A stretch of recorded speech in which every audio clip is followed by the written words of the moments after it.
Exercise 9.3 जो पुराना syllabus था ना उसमें ये एक्सरसाइज थी 11.4। अकॉर्डिंग टू न्यू सिलेबस ये एक्सरसाइज अपने पास 9.3 फिर कुछ चैप्टर्स इसमें कट गए हैं। ठीक है, तो देखो इस क्वेश्चन कैसे करेंगे। आपको एक बेलनाकार टैंक दिया हुआ है, निम्नलिखित में से किस स्थिति में आप उसका पृष्ठीय क्षेत्रफल ज्ञात करेंगे और किस स्थिति में आयतन। यह ज्ञात करने के लिए इसमें कितना पानी रखा जा सकता है, इसका प्लास्टर करने के लिए वांछित सीमेंट की बोरियों की संख्या, इसमें भरे पानी से भरे जाने वाले छोटे टैंकों की संख्या। मतलब आपको ना थोड़ी नॉलेज होनी चाहिए कि आयतन किस केस में निकालोगे आप और पृष्ठीय क्षेत्रफल आप किस केस में निकालोगे। आयतन की अगर हम बात करें, जैसे आपके घरों में ये दूध लाने वाले बर्तन होते हैं ना, आप बोलते हो कि इसमें दूध कितना दूध आ जाएगा, आप कहते हो कि नहीं ये 1 लीटर की है, ये 2 लीटर की है। यानी कोई किसी चीज के अंदर आपके घरों में टंकियां होती है, प्लास्टिक टंकी सबके घरों में होती है ना, क्या क्या बोल जाते हो कि 500 लीटर की, 1000 लीटर की बात करते हैं ना ऐसे कि हमारे घर में इतनी बड़ी टंकी है, 500 लीटर की है, 1000 लीटर की है, इतने से काम चल जाएगा। तो क्या हम किसके बारे में बात करते हैं जब हम ऐसे बात करें कि कोई बर्तन कितना सामान, कितना पानी, कितना लिक्विड अपने अंदर रख सकता है, वो होता है उसका आयतन। क्या होता है उसका? अगर हम बात कर रहे हैं ना कि हमारे घर में 500 लीटर की टंकी है, मतलब हम ये बात कर रहे हैं कि हमारे घर में जो टंकी है उसका आयतन कितना है, 500 लीटर। तो देखो इसमें यह ज्ञात करने के लिए कि कितना पानी रखा जा सकता है, इसके लिए हम क्या ज्ञात करेंगे, उसका आयतन। ठीक है, क्या ज्ञात करेंगे? बी में क्या है, इसका प्लास्टर करने के लिए वांछित सीमेंट बोरियों की संख्या। प्लास्टर कहाँ होगा, अंदर होगा या बाहर होगा? बाहर की तरफ होगा, पूरा एरिया कवर होगा, ऊपर का नीचे का ढक्कन सारा वो प्लास्टर करना है। तो उसके लिए क्या निकालना पड़ेगा हमें, पृष्ठीय क्षेत्रफल। क्या निकालना पड़ेगा? पृष्ठीय क्षेत्र। ये टर्म्स बहुत इंपॉर्टेंट है, आपको समझ में आनी चाहिए, आगे क्वेश्चन में इनका काम होने वाला है। सी, इसमें भरे पानी से भरे जाने वाले छोटे टैंकों की संख्या। मतलब आपके पास ना कि एक टैंक है 500 लीटर का और आपको ये बताना है कि ना कि कितने 10 लीटर के कितने टैंक भर सकते हो, तो उसके लिए आयतन की, उसके लिए क्या मालूम पड़ेगा आपको, आयतन ही निकालना पड़ेगा। 500 लीटर के टैंक से 10 लीटर वाले छोटे टैंक कितने भर सकते हैं हम, 50। तो इसमें भी हम क्या निकालेंगे, आयतन। ठीक है, ठीक है ना। जब बात आए उसमें डलने वाले पानी की, दूध की, तेल की कितनी मात्रा, उसमें क्या निकालते हैं हम, आयतन। ठीक है, ये था पहला क्वेश्चन।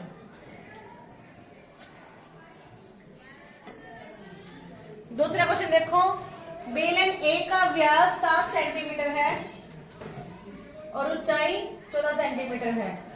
बेलन बी का व्यास 14 सेंटीमीटर है, ऊंचाई 7 सेंटीमीटर है। परिकलन किए बिना क्या बता सकते हैं इन दोनों में किसका आयतन अधिक है।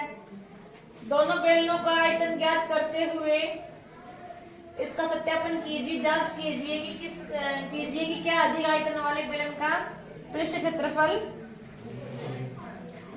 भी अधिक है। देखो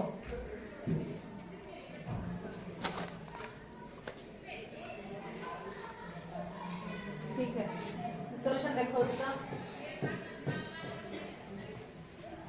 यहाँ से मुझे हमें ऐसा दिख रहा है कि बेलन का जो जिसकी त्रिज्या ज्यादा है ना, बेलन बी का जो है वो आयतन क्या है, ज्यादा है। निकाल लेते हैं बेलन ए का व्यास।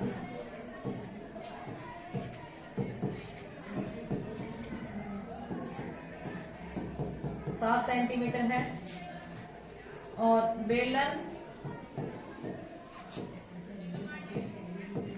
ए की ऊंचाई 14 सेंटीमीटर है। तो बेलन का आयतन, बेलन का आयतन, बेलन ए बेलन का आयतन, ठीक है ना। बेलन ए का आयतन। फॉर्मूला आपने पढ़ा था पिछले क्वेश्चन में, एक्सरसाइज में, पाई आर स्क्वायर एच। ठीक है, पाई का मान कितना है 22/7। अच्छा, व्यास 7 सेंटीमीटर था तो त्रिज्या कितनी हो गई, व्यास का आधा 7/2। ठीक है ना। तो आर कितनी बेटा त्रिज्या है, वही हमारी आर है 7/2, 7/2 और एच कितना है 14। कई बार ना फॉर्मूला जब हम लिखते हैं ना उसके बाद हमें मालूम पड़ता है कि हमें क्या क्या चाहिएगा।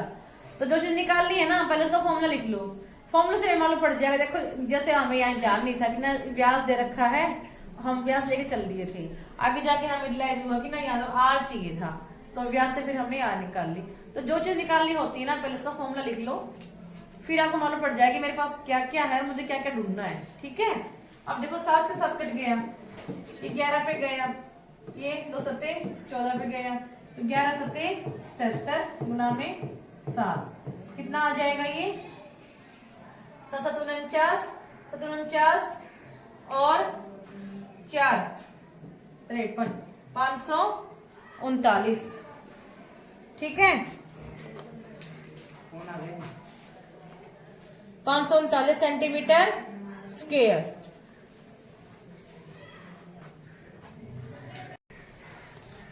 बेलन ए का आयतन आ गया आपका 539 सेंटीमीटर क्यूब। बेटा क्यूब स्क्वायर नहीं, क्योंकि ना जब आयतन की बात करते हैं ना आयतन हमेशा घन में आता है, क्यूब में आता है। ठीक है, तो यहाँ पर क्या आ जाएगा, क्यूब आ जाएगा। अब देखो बेलन बी का व्यास, इसको हम चेंज कर ले पूरा लिए। देखो बेलन पहले साफ कर लेते हैं, जहां जहां ए है वहां, फिर जब बाकी सेम रहेंगी। तुम भी इसको ऐसे कर सकते हो।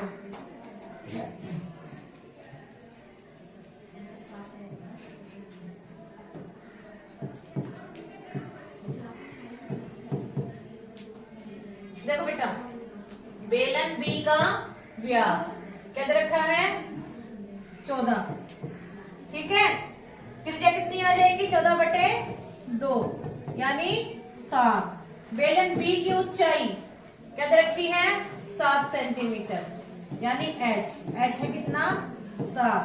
बेलन का आयतन, आयतन का फॉर्मूला है पाई आर स्क्वायर एच। ठीक है, पाई की जगह क्या रखेंगे 22/7। आर स्क्वायर, आर कितना है यहाँ पे 7, तो 7 गुना में 7 और हाइट कितनी है, हाइट भी 7 है। ठीक है, अब देखो 7 से 7 कट गया, देखो 22 गुना में 7 7 49 गुना कर लो इसकी।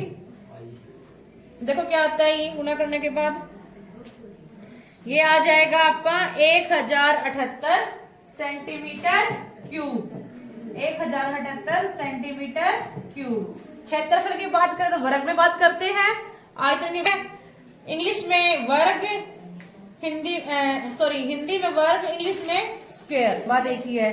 और इंग्लिश में क्यूब और हिंदी में घन, एक ही बात है। ठीक है, तो कंफ्यूज नहीं होना कि कहीं घन है कहीं क्यूब है कहीं स्क्वायर है कहीं वर्ग है, बात एक ही है। वर्ग और सेंटीमीटर स्क्वायर, वर्ग और स्क्वायर मीटर हो चाहे सेंटीमीटर हो तो एक बात है, क्यूब हो चाहे क्या हो घन हो एक बात है। ठीक है, तो इनकी यूनिट्स में कंफ्यूज नहीं होना बिल्कुल भी। अब देखो ये आपने निकाल लिया आयतन, किसका आयतन अधिक था बेलन बी का, मैंने वही बताया बेलन बी का आयतन अधिक होगा। अब देखो फिर से वही दोबारा लिखना है, चलो लिख लेते हैं। क्या निकालना अब हमें, इनका पृष्ठीय क्षेत्रफल। तो बेलन का पृष्ठीय क्षेत्रफल देखो क्या फॉर्मूला होता है, बेलन का पृष्ठीय, कोई बेलन हो चाहे ए हो चाहे बी हो, फॉर्मूला देखिए होगा पृष्ठीय क्षेत्रफल। क्या बताया था मैंने, पाई आर स्क्वायर एच, उसके अंदर क्या जोड़ना है 2 सर्कल का और जोड़ना होता है ना। वक्र पृष्ठ में क्या जोड़ना होता है 2 पाई आर एच, इसमें क्या और जोड़ देंगे हम दो स्क्वायर, एक बेलन के ऊपर वाला एक बेलन के नीचे वाला, 2 पाई आर स्क्वायर।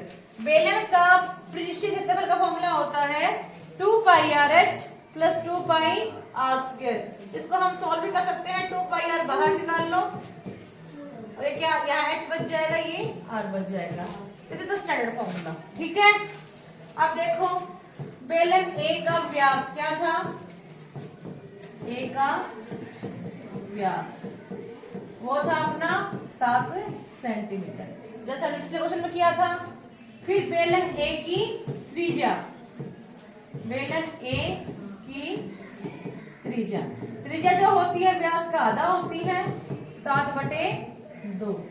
और फिर बेलन ए की ऊंचाई, बेलन ए की ऊंचाई वो क्या दे रखी है आपको, h, उधर रखी है आपको 14। ठीक है, अब फॉर्मूले में रख लो, ये फॉर्मूला है आपका, इसमें रख लो 2 पाई की जगह 22/7, आर की जगह 7/2, एच की जगह कितना 14 और आर की जगह फिर से 7/2।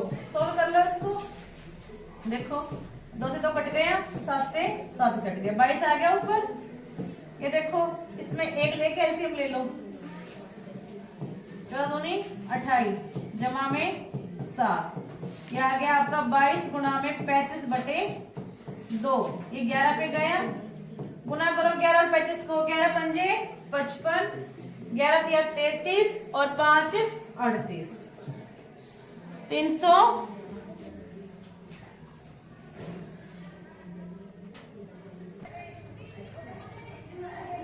इसी प्रकार बेलन बी का व्यास कितना था, 14 सेंटीमीटर, त्रिज्या कितनी है 14/2, 7, ऊंचाई कितनी है 7। ठीक है, दे रखी है। तो इस फॉर्मूले में हम रखेंगे, देखो इस फॉर्मूले में बेलन का पृष्ठीय क्षेत्रफल 2 पाई की जगह कितना है, देखो चाहे ऐसे कर लो, चाहे हमने ए पार्ट किया है ना, चाहे वैसे इकट्ठे मर्ज करके कर सकते हो, इस फॉर्मूले से भी। पाई की जगह कितना 22/7 और आर की जगह कितना 7। एक ही क्वेश्चन मैंने आपको 2 तरीके सिखा दिए हैं कि चाहे इस फॉर्मूले में रख के करो चाहे दूसरे में। और हाइट कितनी बेटा, हाइट भी कितनी है 7, 2 22/7 और आर बेटा 7 गुना में 7। ठीक है, 7 से 7 कट गया, ये 44 गुना में 7, 7 से 7 कट गया, 44 गुना में 7। ठीक है, गुना कर लो, 7 चौक 28, 3 7 चौक 28, ये 30 और ये भी 308, ये आ गया 600 सेंटीमीटर। ठीक है, तो जिस बेलन का इतना अधिक है उसका पृष्ठीय क्षेत्रफल भी क्या होगा, अधिक होगा। ठीक है, और वो कौन सा बेलन था, बेलन बी। ठीक है।